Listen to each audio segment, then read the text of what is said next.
Salut à toutes et à tous, ici André Ndambi, votre humble serviteur. Alors, dans ce podcast, aujourd'hui, nous avons reçu Madame Joyce. Bonjour Madame Joyce. Bonjour Monsieur Ndambi. Tu sais, j'oublie beaucoup ton nom. C'est vrai. C'est vrai qu'il est un peu kilométrique. C'est Gabriela Joyce Chitwala. Alors, Gabriela Joyce Chitwala, dites-nous un peu comment tu vas. Je me porte très bien. Déjà avec l'accueil que j'ai reçu, c'est normal que je me sente bien. Vraiment, vraiment. Comment tu as trouvé ce studio? En tout cas, j'ai beaucoup apprécié la qualité, l'accueil et le travail bien fait. Ok. Alors, Gabriela Joyce, essaie un peu de te présenter auprès de nos auditeurs et téléspectateurs. Okay. Alors, je m'appelle Gabriela Joyce Chitwala Lusamba. Je suis une jeune étudiante, donc je viens d'obtenir mon bac. Enfant de Dieu, artiste aussi musicienne. Je suis passionnée par la musique et aussi par l'entrepreneuriat. Donc, je fais aussi du business. J'aime aussi tout ce qui est défi à relever, comme aujourd'hui par exemple. Et voilà, c'est moi. Vraiment, donc aujourd'hui, tu vas relever les défis. Exactement. C'est une surprise, ce podcast. C'est une surprise. C'est, comment appeler ça? C'est une improvisation. Exactement. Donc on n'a pas prévu de le faire, mais après, on ne sera toujours jamais prêt dans la vie. Alors, Madame Joyce, est-ce que c'est possible de réussir ici en RDC, en entrepreneuriat? Oui, c'est possible de réussir. Comment c'est possible? C'est possible si juste vous savez utiliser les clés que vous avez. Ok. Ou vous connaissez les secrets pour réussir. Ce sont des secrets simples. Et je dirais pour réussir en ce pays, ça ne demande pas trop de choses, seulement du courage et de la volonté. Ok, alors, Madame Joyce, tu as dit de la volonté et le courage. Alors, est-ce que vous faites quelque chose ici? Oui, en dehors de mes études, je suis quand même passée par plusieurs business. Yes. Donc, j'ai commencé le business très tôt. Déjà, à 14 ans, je vendais du yaourt. Wow. Et à 14 ans, je vendais du yaourt. Et déjà... Mais c'est quelque chose qu'on doit d'abord acclamer. Il faut acclamer pour ça, vraiment. Merci beaucoup. Félicitations, merci. Vraiment, madame. Merci, monsieur Ndambi. Donc, comme je disais, moi, j'ai commencé le business très tôt. Déjà, à 14 ans, j'avais mon petit glacière là. Ouais. Je vendais du yaourt. Et juste après, j'ai commencé à faire des gaufres que j'ai vendu à mes collègues parce que j'avais déjà une vision. La RDC, c'est un pays où il y a beaucoup d'opportunités. Et je peux dire c'est une terre où tout le monde rêve de venir. Vous êtes à l'aise, vous êtes calme, vous n'êtes pas dérangé et les citoyens vivent vraiment en paix. Mais est-ce qu'il y a le climat d'affaires en RDC, ça permet aux entrepreneurs d'évoluer aussi? Exactement. Je peux vous dire que pour moi, ça m'a vraiment beaucoup aidé. Le climat d'affaires était bon parce que je peux vous dire, je n'ai pas eu à chercher très loin les clients. Les clients, c'était juste autour de moi. Dans ce pays, vous pouvez vendre quelque chose que les gens peuvent dire était kamakaté. Mais quand vous commencez, vous allez voir, vous aurez des clients. J'ai commencé à vendre du yaourt, c'était à 14 ans, comme je l'ai dit, la saison pluvieuse. Donc, qui dit on a chaud, on a soif. Exact. Donc, quand quelqu'un a soif, même s'il n'avait pas envie de payer votre yaourt, quand il vous voit passer avec, il a envie d'étancher sa soif, il peut acheter. Et quand, déjà, les Congolais, quand ils voient une personne acheter quelque chose, lui aussi, il a envie d'acheter, juste pour qu'on voie aussi qu'il a de l'argent. Donc, vous allez vous rendre compte que vous allez finir dans tout ce que vous avez préparé et vous allez avoir votre argent. Mais est-ce que, Madame Joyce, est-ce qu'il y a une dame aussi qui vous inspire? Oui. Il y a une dame, et vous serez peut-être étonné, mais la première dame qui m'inspire, c'est ma propre mère. Elle vous inspire? Ah, c'est votre maman? Ma maman. Ah, d'accord. Elle m'inspire beaucoup parce qu'elle est dans le business. Elle est dans la vente de maïs, manioc et tout ce qui va avec, huile. Et elle fait du commerce. Donc, les produits viennent de l'intérieur du pays et elle le revend à des entreprises agroalimentaires, industrielles, si je peux le dire comme ça. Donc, ce qui me passionne, ce qui m'a beaucoup plus attiré dans ce qu'elle faisait, c'est sa constance. Vous savez, avec les affaires, on ne sait toujours pas, on ne gagne toujours pas. Il y a des fois où vous pouvez perdre. Mais malgré les fois où il s'est fait que les marchandises ne sont pas arrivées, quand ça passe par le bateau, par l'eau et tout, il y a certaines marchandises qui sont tombées à l'eau et tout. Malgré ça, elle n'a pas arrêté de le faire. Imaginez, vous investissez, par exemple, vous avez 1 million de francs congolais, vous achetez du maïs dans certains villages à l'intérieur et tout, et quand ça passe par le bateau, tout tombe à l'eau. Vous perdez tout, vous devez recommencer à zéro. Certaines personnes vont abandonner, vont dire « Eza cop moi quoi, y a risque et belé ». Mais le même cop wana ya risque et belé, quand vous le refaites, vous pouvez vous retrouver, vous avez commencé avec 1 million et d'un coup, vous vous retrouvez avec 5 millions, 10 millions de francs congolais. Vraiment, donc la RDC, c'est un pays magnifique. Je vous dis, moi, je peux pas dire à une personne quitter le pays, aller vivre ailleurs pour plusieurs années. Vous pouvez aller ailleurs, essayer de vous former, acquérir de nouvelles connaissances et essayer ça aussi de dans rentrer ce pays. au pays. Rentrer et investir dans le pays. Il y a plusieurs domaines qui ne sont pas encore exploités jusque-là dans le pays. Si on se mettait à le valoriser, on va faire vraiment des millions avec. Mais est-ce que avez-vous un message à lancer à notre communauté de la diaspora? Oui, je voudrais juste lancer ce message de vous dire la RDC, c'est un pays où il y a plusieurs opportunités. Avec ce que vous pouvez gagner à l'extérieur du pays, là où vous êtes, si vous venez investir ici, vous ne serez pas déçus. Il y a une grande main-d'œuvre déjà parce qu'il y a un taux de chômage assez élevé. Donc, vous avez la main-d'œuvre facile dans ce pays. Et moins cher aussi. Moins cher aussi. Et vous ne souffrez pas trop en ce qui concerne le paiement des impôts et autres. Contrairement à d'autres pays où c'est quand même élevé, en RDC, j'estime que les entreprises ne souffrent pas trop. Et peu importe le domaine dans lequel vous vous lancez, même si c'est de l'eau simplement, vous allez vous retrouver. Et je pense que c'est toujours mieux d'investir dans son propre pays. Vous serez toujours mieux dans votre pays.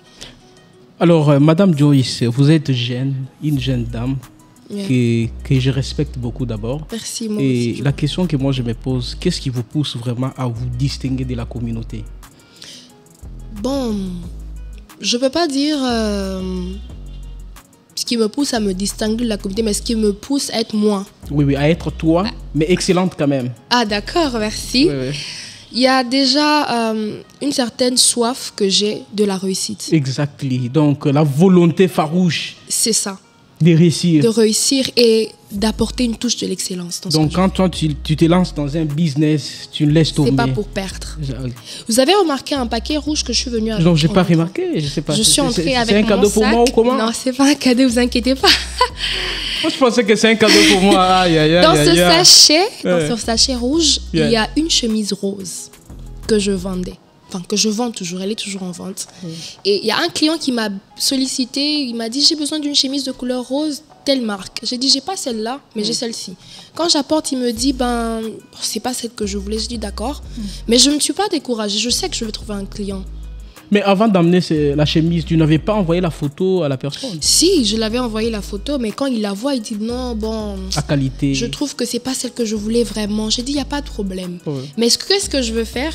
Que je vais aller chercher ce que lui veut et je veux le lui apporter. Vraiment. Mon objectif, c'est que lui et moi puissions conclure au moins une fois une affaire. Mais ça, quand même, on doit acclamer. Merci.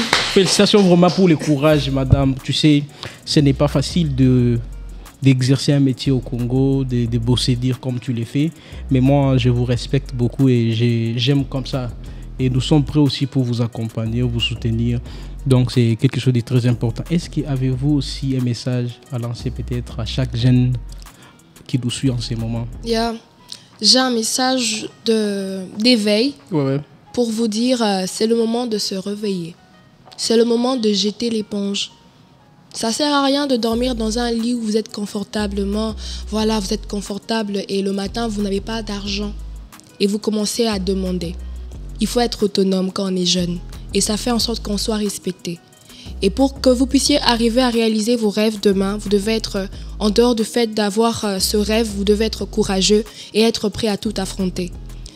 Ne pensez pas que tout sera toujours facile pour vous, mais dites-vous que la première personne sur qui vous devez compter en dehors de Dieu, c'est vous-même. Encouragez-vous quand les choses ne marchent pas. Dites-vous que si vous n'avez pas aujourd'hui, vous aurez demain. N'attendez pas que les gens soient toujours prêts à vous accompagner. Soyez la seule personne qui sera prête à vous motiver. Soyez vous-même votre propre pilier en dehors de Dieu. J'aimerais aussi adresser un message aux jeunes femmes qui aujourd'hui se disent qu'être femme, c'est seulement la beauté. Oui, vous pouvez gagner de l'argent avec votre beauté, mais quand vous ne gagnez pas de l'argent avec votre beauté, donc vous perdez votre trône. Jeunes femmes, jeunes filles, étudiants, travaillons, formons-nous. On ne sera pas respecté juste parce qu'on dit je suis une femme et j'ai aussi le droit. Il faut prouver ce que vous valez. Vous devez être compétente et vous devez prouver votre valeur en dehors d'être femme et capable de donner des enfants. Vous devez être capable de résoudre des problèmes aussi dans la société. Et c'est là qu'on va vous respecter. Donc les jeunes filles, les jeunes gens, c'est le moment pour nous d'écrire l'histoire de notre pays. Et nous passons par une phase très importante de notre nation parce que d'ici quelques temps, ça sera les élections. J'aimerais encourager les jeunes à ne pas s'embrouiller avec tout ce qu'il y aura comme propagande et autres. Ne suivez pas ce qu'on peut vous brandir comme bien. Vous voyez la personne qui a une vision, la personne qui a des ambitions qui vont développer le pays. Parce que c'est nous, les jeunes, qui détenons le plus de voix, si je peux le dire. Wow. Et on a le droit de décider sur notre avenir et même sur l'avenir de nos enfants. Et c'est ce que je peux vous dire. Bossez dur, ne vous fatiguez pas. Si aujourd'hui vous travaillez, vous sentez que votre travail ne vous paye pas, devenez votre propre patron, c'est pas difficile. Juste soyez prêt à tout affronter. Et je sais que demain, vous serez fiers de vous, si vous ne lâchez pas en tout cas. C'est ce que je peux dire. Vraiment, Madame Joyce. Alors, le nom de votre boutique, votre business? Ma boutique, c'est Gabi Mode. D'ici quelques temps, je vais lancer officiellement la boutique. Pour le moment, c'est une boutique en ligne. Donc, je fais du commerce en ligne. Je n'ai pas encore un établissement. Mais c'est dans mes ambitions déjà d'ici quelques mois. J'aurai une adresse et toutes les précisions pour que tous ceux qui voudraient me contacter puissent avoir mes produits. Donc, vous pouvez me contacter par mon numéro, le plus 243 97 14 35 169. Et sur mon compte Instagram, Gabriela-Joyce, et Facebook aussi, Gabriela-Joyce. Alors, nous avons oublié une chose. Tu es présidente de Nogef. Exactement. Je suis aussi... Parle-nous un peu de Nogef. Nogef, c'est une plateforme que j'ai créée quand j'étais élève en terminale. Tu étais élève? J'étais élève. Wow. En quelle année comme ça? J'étais en terminale, donc en 6e de humanité, au collège Saint-Raphaël. J'ai eu à assister à un forum des jeunes filles qui parlait de... J'ai retenu le slogan, c'était « Je suis là pour être entendue ». Il y avait des filles de plusieurs provinces de la RDC qui étaient ce jour-là à l'hôtel du Fleuve. Et on avait pas mal de grandes personnalités, femmes, qui étaient passées pour nous parler de plusieurs sujets qui concernent la femme. Ce qui m'a le plus tiqué, c'est qu'il y avait des femmes qui venaient de l'intérieur du pays, qui étaient intelligentes, brillantes, ambitieuses, et qui avaient vraiment une vision claire de leur vie.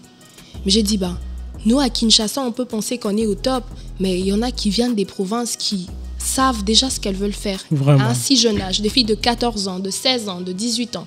Et je suis dans une école où il y a aussi des jeunes femmes, mais je sens que les jeunes femmes sont un peu éparpillées. Elles ne savent vraiment pas ce qu'elles veulent faire de leur vie.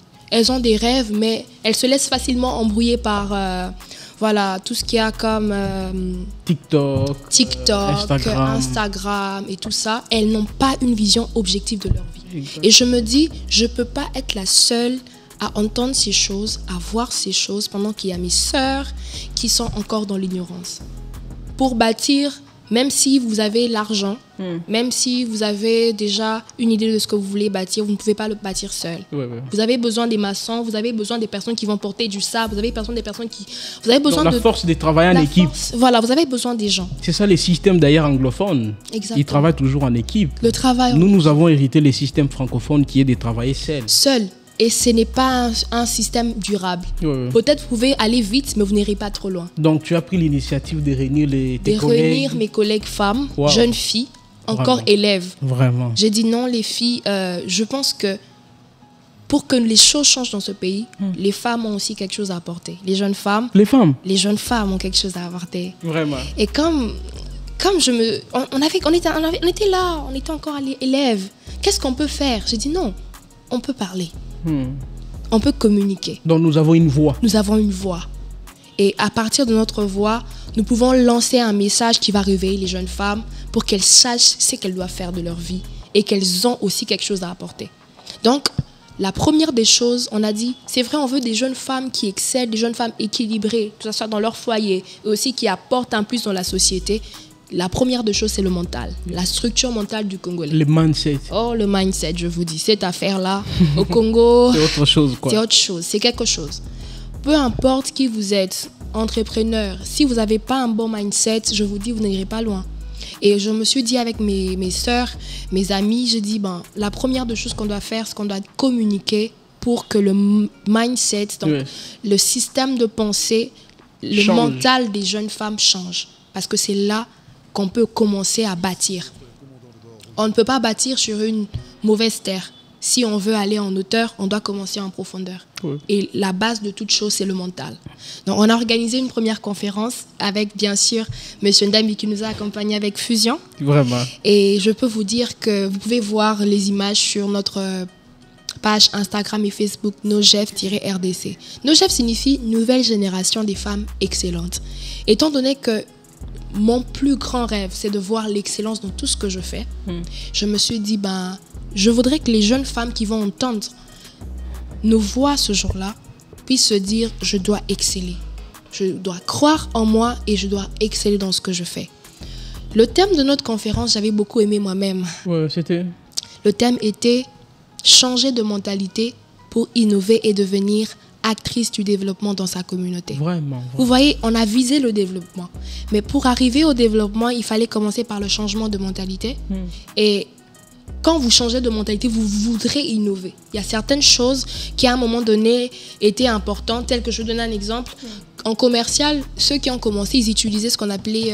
les matériaux didactiques. Les matériaux didactiques, ouais, là, ouais. Le nom... Les vieilles machines. Les vieilles machines à écrire et autres, des dactylographies, le cours et tout. Mais à un moment donné, ce n'est plus utile parce qu'on a un ordinateur portable, voilà. On a l'informatique. Donc, en ce temps-là, c'était utile, mais aujourd'hui, en 2023, vous ne pouvez plus utiliser ce genre de machine. Vraiment. Donc, il faut de l'innovation. Donc, Madame Joyce, nous chutons déjà. Avez-vous... vous saluez qui en ces moments? Je salue mes parents. Ouais. Je salue toute ma famille. Papa Jean-Jacques, maman Angèle, mes frères Allégresse, Jaurès, Daniela, Israël. Je salue aussi mes coachs, le coach Eugène Candolo. Je salue une de des personnes qui me motivent beaucoup, de mes modèles, Mehdi Kebantima. Je salue aussi mes amis et toute l'équipe de NoGEF. Donc j'aimerais vraiment citer. Il y a Adassa, il y a Artami, il y a Exaucé, que je salue, Kalala, Beniel, Kalonji, il y a... oh mon Dieu, ils sont nombreux. Tu as oublié Daniela. Oh là là. Je ne peux pas l'oublier, M. Ndambi. Elle, c'est une personne vraiment spéciale qui m'a beaucoup soutenue pendant cette période d'organisation. Une femme très intelligente et très organisée. C'est vrai? Oui. En domaine d'événements, vous voulez organiser un événement, je vous recommande Daniela Souera-Binti. Ouais. En tout cas, je salue toute la famille, toute mon église, le Centre évangélique de la Résurrection. Je salue... comme je disais, toute l'équipe de NoGEF, je ne pourrais pas citer, ils sont tellement nombreux, ce sont des jeunes gens. Et le temps aussi nous fait défaut. Le temps nous fait défaut. Je les salue parce que c'est ceux qui me poussent. Au fait, ce sont ces personnes qui me poussent à ne pas abandonner mes rêves. Oui, parce qu'ils croient en moi. Ok, merci beaucoup, Madame Gabriela Joyce. Monsieur Ndambi. Vraiment, j'oublie ton nom, mais c'est comment? Je ne sais pas. Non, appelez-moi Joyce. Appelez-moi Joyce. Ah, Joyce, ok. Merci beaucoup, Joyce, d'avoir répondu à notre invitation. Nous vous disons un grand merci de rester fidèle à notre podcast. C'était André Ndambi à la présentation, à la caméra. Moi, je l'appelle The One and Only. Oh là là. Donc, les seuls et l'unique, Gloire Monga, que je respecte beaucoup. Il y a aussi Billy Ndambi qui n'est pas avec nous. Il y a beaucoup de gens qui travaillent avec nous à la technique. Il y a M. Christian Louzizila. Il y a M. Askens. Il y a toute l'équipe de Fusion Universal Media. Je n'ai pas oublié une personne, Chama Pagna. Donc, nous vous disons un grand merci de rester fidèles et de partager les liens, de commenter aussi si vous avez besoin de participer comme on a invité Madame Gabriela Joyce. N'hésitez pas à nous écrire ou soit nous appeler au plus 243 81 80 88 211. Je répète, plus 243 81 80 88. C'est ça mon numéro. Donc c'était André Ndambi à la présentation. Nous vous disons un grand merci et au revoir. Merci.